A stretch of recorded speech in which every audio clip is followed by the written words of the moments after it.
At first glance, the M9 looks like a fantastic little device. It's got an attractive design, one that incorporates both the more rounded edges and large bold headphone connected jacks of the Q1 Mark II, as well as the sharp corners and straight edges of the M7. The entire front of the device is reserved for the 3.2-inch IPS touch display and a multicolored LED backlit FiiO logo.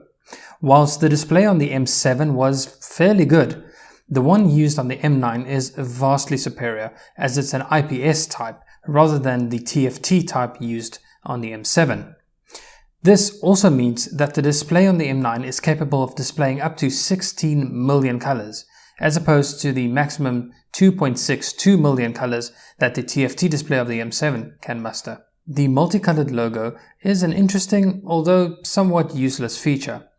FiiO used the same concept on the BTR3 and on the Q5, whereby the purpose of the different colors is to serve as an indication as to the type of audio track currently being played, as well as reserving the red color to indicate that the battery is low. The top and right edge has nothing of interest, whereas the left side houses all of the buttons and the volume control, along with the micro SD card slot. The bottom, on the other hand, features the 3.5mm combo port, 2.5mm balanced port, and the Type-C data transfer and charging connector. The physical buttons have a nice, solid and tactile feel to them, whereas the volume control doesn't feel as well refined.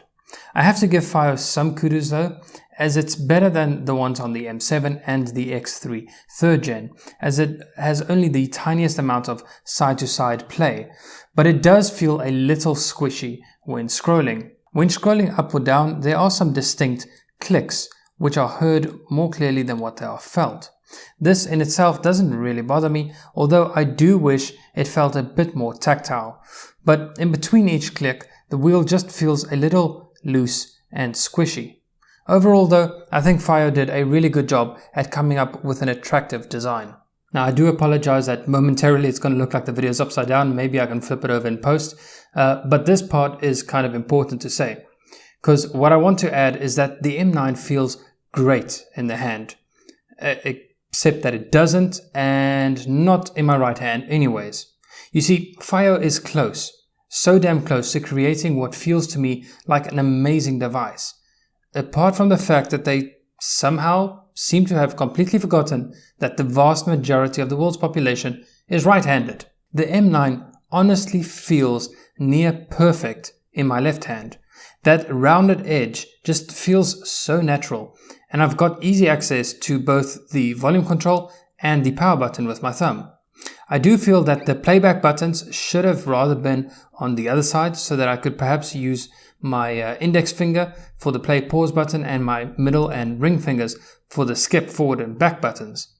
This would have been great, and even better if they swapped all of that around so that it feels more natural for 90% of the world's population who are right-handed. Instead, if you're a righty, what you'd have to deal with is the lower corner digging into your palm, coupled with an awkward reach around for the power button and volume control. I can only imagine that this must seem like a dream come true for left-handed portable audio enthusiasts, seeing as these devices normally don't cater for them. But still, I hope at least FiiO could somehow create a right-handed version of the M9 for the rest of us, because other than the awkward design, it feels like a fantastic device. Now, because of the M9 being intended as a dedicated music player, FiiO didn't really build a system around a high-performance CPU or loads of RAM. In fact, we're getting the same Exynos 7270 which was used in the M7, and it's a chip that was originally developed by Samsung and used in the Gear S3 smartwatches. We're also only getting 768 megabytes of RAM, which is a far cry from the more common 4 gigs of RAM found in today's more popular smartphones. So, as you can imagine, the CPU and small amounts of RAM means that the M9 isn't a particularly powerful device in terms of raw processing power, and for this reason, FiiO have to be very careful about which apps can be installed on the device. As for the audio hardware, this part is built around the dual AK4490EN DAC chips, which allows the M9 to decode up to DST-128 formats. For a given 32 ohm load, the amplification stage is also capable of producing up to 170 milliwatts via the 3.5mm single-ended output and up to 195 milliwatts into the 2.5mm balanced output and up to 220 milliwatts when using the turbo balanced option. Bluetooth 4.2 is also on board, and we're getting compatibility with aptX, aptX HD, as well as LDAC formats. But unfortunately, the M9 can only act as a receiver for SBC formats at the moment. However, FiiO's plan is to enable LDAC receiver mode via a future software update. This is a little disappointing, as even the tiny Shanling M0, which costs just $110, already has this feature. In terms of the overall user interface, there isn't anything new I could say that I haven't said about the M7, but there are a few very important differences in the features. The layout of the main UI launcher is the same, as is the swiping gestures from the bottom, which replace the need for a dedicated hardware or software button to skip back in a menu or to jump to the main launcher. We're getting a deeply customized version of Android 7.0 Nougat, which has been slimmed and trimmed to make it more appropriate for a dedicated music player. But unlike the M7, the M9 has built-in Wi-Fi, which means that we can not only get over-the-air software updates, but you can also access various streaming services including Deezer, Tidal, and Spotify. As mentioned earlier, due to the very limited amount of RAM and relatively low performance CPU, FiiO have to manually test various apps and whitelist them before they can be installed on the M9. This might seem a bit annoying from the perspective of a user, but unless FiiO tests and whitelists apps, they really don't know how an app might affect the device.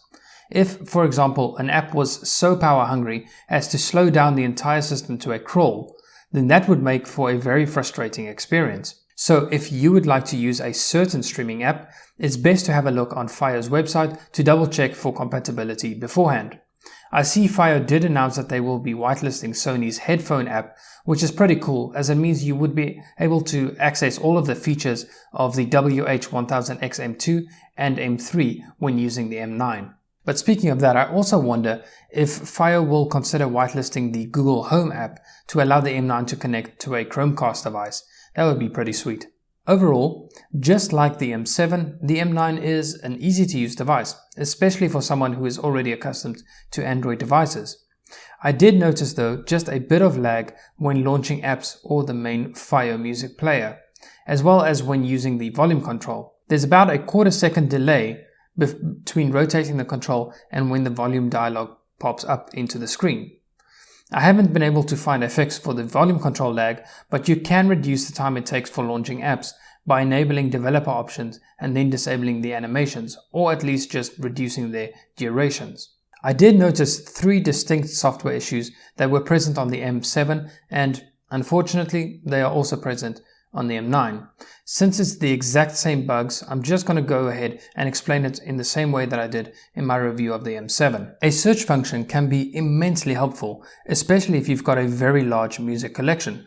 But the problem here is that, let's say I want to search for Eric Clapton. I then head into the search function and start typing in the name. So this will bring up all results that match the phrase that I searched for, including artist names, album names, and if that search phrase was found in actual track names.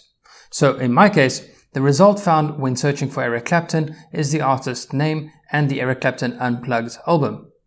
Here, the problem comes in when selecting either of these 2 results, as this leads to the device playing all music found under that search result, rather than simply going into that result. For example, what I'm expecting to happen is that when I click on that artist, it would then take me to all the tracks or the categories or the albums that are listed underneath that artist name as a category. Or if I click on the Eric Clapton Unplugged album, I then expect to be taken into the album.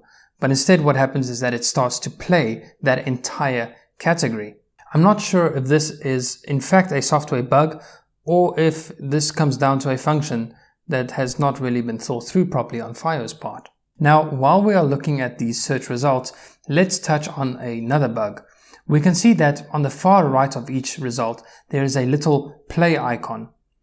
Now, I presume that the purpose of this icon would be to commence playing of all music associated with that search result. However, we can also see this same icon throughout all other category and directory lists as well, but it doesn't always work as you would think it would. If we browse through the music library via tags, i.e. via the artist or album categories, then this works as expected. But if we are browsing through within the folder option, that is to say the way that the files are actually stored on the storage medium, then this little play sometimes does not work at all. To illustrate what I mean, let me explain how I store and organize my library on my main music library card. In the root level of the card, I have folders for each artist, and then within each artist folder lies a folder for each album.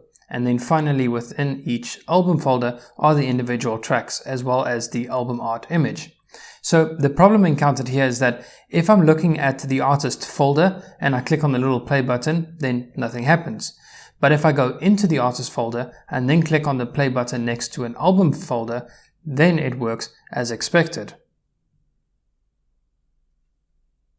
So clearly there's a bug with reference to dealing with multiple folder hierarchies that needs to be addressed by FiiO.